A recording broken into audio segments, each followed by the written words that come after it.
Hello সবাইকে, সবাই কেমন আছো? তো চলো আজকে একটা মিনি ব্লগ নিয়ে চলে এসেছি।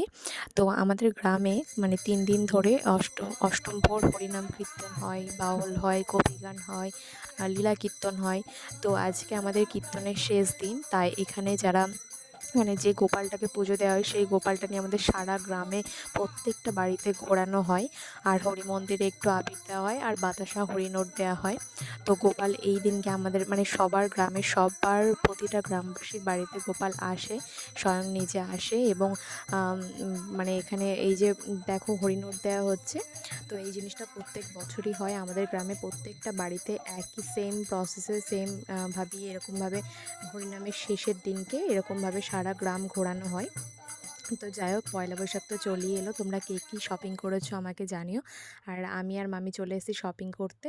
তো দেখো, আমি কিছু কিছু ড্রেস দেখেছি, তার মধ্যে আমি দুটো ড্রেস কিনেছি। এই ড্রেসটা আমার ভীষণ ভালো লেগেছে, এটা আমি নিয়েছি। আর আর নিয়েছি এই ড্রেসটা। তো এই ড্রেসটা ভীষণ সুন্দর দেখতে, এত আনকমন কালারটা এত সুন্দর লেগেছে। তোমরা কে কী শপিং করলে অবশ্যই জানিও। তো চলো